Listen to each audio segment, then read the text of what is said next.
bagaimanakah anjakan pemasaran dan gaya hidup pengguna dalam norma baharu dapat membantu para usahawan? Kembali bersama kami, ini merupakan segmen terakhir di Koresponden Bernama, dan untuk pengetahuan anda, sejak 3 bulan lalu COVID-19 telah meninggalkan kesan mendalam bukan sahaja kepada kehidupan manusia. Sektor perusahaan kecil dan sederhana PKS malah ia turut memberi kesan kepada aspek pemasaran. Jadi dalam menghadapi krisis yang seolah-olah tidak berkesudahan ini, usahawan perlu melakukan anjakan dalam perniagaan mereka, terutamanya dalam aspek pemasaran. Jadi anjakan dalam aspek pemasaran dan juga gaya hidup pengguna sudah tentu menuntut usahawan untuk lebih proaktif dalam merangka strategi perniagaan mereka. Jadi cabaran hidup rakyat Malaysia kini yang dalam proses melazimkan kehidupan dengan norma baharu selepas memasuki Perintah Kawalan Pergerakan PKP dan kini Perintah Kawalan Pergerakan Pemulihan PKP,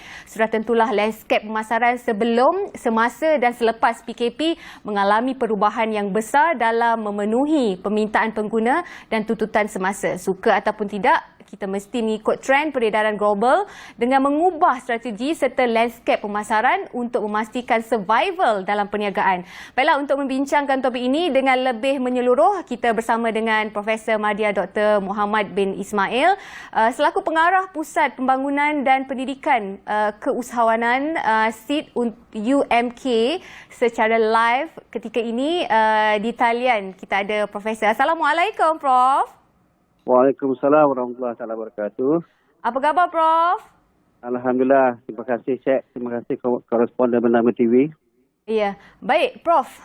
Dalam konteks norma baharu, macam mana sebenarnya kita nak membantu usahawan untuk merangka strategi baru dalam pemasaran hari ini? Okey, seperti yang kita semua maklum, hampir 4 bulan kita terkurung di rumah dan pengguna sudah terbiasa membeli secara online ataupun secara COD. Jadi untuk respon kepada soalan daripada chat, saya ringkaskanlah bagaimana peranan pemasaran boleh membantu usahawan. Saya ringkaskan kepada 4M lah, chat. Yang pertama adalah fungsi pemasaran ni adalah boleh memberitahu customer tentang kewujudan produk kita di pasaran.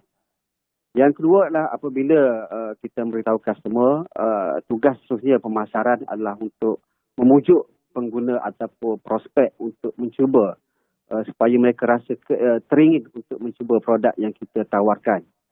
Dan sudah tentu yang ketiga adalah bila mereka rasa teringin nak mencuba, peranan pemasaran untuk membantu usahawan sebenarnya adalah untuk memujuk mereka untuk membeli produk yang kita tawarkan setelah mereka melihat, mendengar dan rasa teringin untuk mencuba.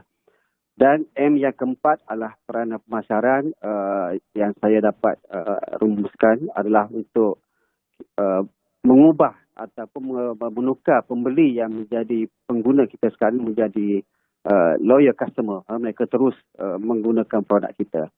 Itu respon saya untuk soalan pertama daripada chat lah. Okey, Prof. Jadi mungkin ada langkah ataupun alternatif lain yang perlu dilakukan oleh usahawan dalam anjakan pemasaran norma baru ketika ini. Ya, sebelum kita bincang bagaimana apakah yang perlu dilakukan oleh usahawan kita, ada dua fakta yang perlu diperhalusi oleh usahawan. Yang pertama adalah tentang perubahan gaya hidup pengguna di norma baru. Setelah 3 bulan lebih berlakunya PKP, gaya hidup pengguna adalah berpusat di rumah, tidak banyak pergerakan, dan yang menjadi teman setia mereka adalah smartphone, laptop, komputer dan juga televisyen. Yang kedua adalah online shopping. Walaupun telah berlaku sebelum ni online shopping sebelum PKP, tetapi semasa PKP ini pengguna lebih banyak menggunakan platform online shopping. Bukan setakat untuk membeli barangan pakaian, tapi sekarang ini mereka dah mula memesan seperti bahan mentah, ikan, daging dan sebagainya. Yang ketiga adalah perubahan tentang home cooking. Mereka lebih gemar masak di rumah daripada makan di luar. Yang ketiga adalah budaya work from home dan masih lagi berlaku di setengah-setengah organisasi. Dan yang keempat adalah golongan remaja terutamanya adalah mereka tidak lagi ke sinema tapi mereka lebih gemar menonton Netflix. Yang kedua adalah tentang fakta 90% daripada penduduk dunia engage dengan produk atau servis yang menjadi kesukaan mereka adalah menggunakan video. Dan in fact 70% keputusan untuk membeli di internet dan media sosial adalah dipengaruhi oleh video. Jadi apa maknanya kedua-dua fakta ini kepada usahawan? Maknanya usahawan perlu melakukan anjakan dalam pemasaran ataupun disebut marketing shift dalam dia punya strategi pemasaran untuk fokus kepada video marketing. Jadi usahawan bolehlah membuat live video di Facebook, Instagram, Shopee dan Shopee Live dan sebagainya. Dan anjakan ataupun next big shift di era norma baharu ini adalah mereka boleh menggunakan YouTube channel. Walaupun YouTube ini telah orang kata menjadi pilihan pengguna sebelum lagi PKP, tapi semasa PKP dan saya menjagakan pasca PKP ini, YouTube akan menjadi, saya sifatkan sebagai kegilaan lah dalam memasarkan produk dan sebagainya. Dan kalau kita melihat fakta 92% pengguna adalah menonton YouTube dan 80% trafik di internet adalah daripada video. Kalau saya boleh sharekan beberapa contoh lah dalam masa yang singkat ini adalah yang famous adalah Puan Fabitra lah. Dia ada 754,000 subscriber dengan 92 video. Isa Aisab 1 juta lebih dengan 56 video. Syami Shazli 2.3 juta dengan 250 video. Ini menunjukkan betapa powerfulnya video dalam melakukan pemasaran. Jadi selain daripada itu, usahawan juga boleh merakam testimoni atau customer yang happy menggunakan produk mereka. Jadi apa yang usahawan perlukan adalah mereka perlu berubah. Mereka perlu melakukan anjakan dalam pemasaran kepada pemasaran video ataupun disebut video marketing supaya mereka tidak ketinggalan lah bergerak seiring dengan trend perubahan semasa. Ya. Itu respon saya untuk soalan yang kedua. Okey. Baik, Prof, sedikit lagi mungkin Prof boleh bagi tips bagaimana usahawan-usahawan mikro dan juga informal boleh manfaatkan pemasaran ketika ini. Ya, gaya hidup sudah berubah. Itu adalah fakta. Pengguna sudah terbiasa membeli secara online. In fact sekarang yang famous mereka COD lah, cash on delivery. Di KL, di merata negeri mereka lebih suka membeli contohnya barangan seperti ikan, daging secara COD sampai rumah terus masak. Trend juga sudah berubah dan dunia pemasaran pada masa akan datang saya menjagakan akan lebih menumpu kepada video marketing.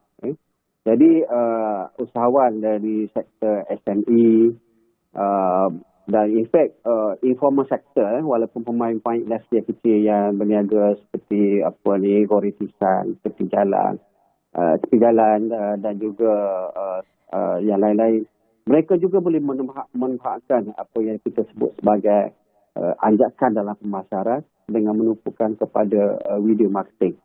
Dan channel-channel seperti YouTube, Spotify, podcast dan sebagainya kembali menjadi tumpuan kepada pengguna terutamanya generasi Y, generasi Z dan milenial. Mereka tidak lagi menonton di televisyen, mereka lebih gemar mencari video cerita-cerita di Netflix, melihat video-video yang menjadi pilihan mereka di Spotify, YouTube dan sebagainya.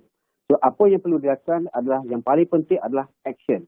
Jadi tuan-tuan dan puan-puan terutamanya usahawan perlu melakukan dengan segera membuat perubahan dalam strategi pemasaran dengan menumpukan kepada video marketing. Sebab yang saya sebutkan dalam sebentar tadi dengan respon soalan kedua daripada chat tadi, betapa powerfulnya video.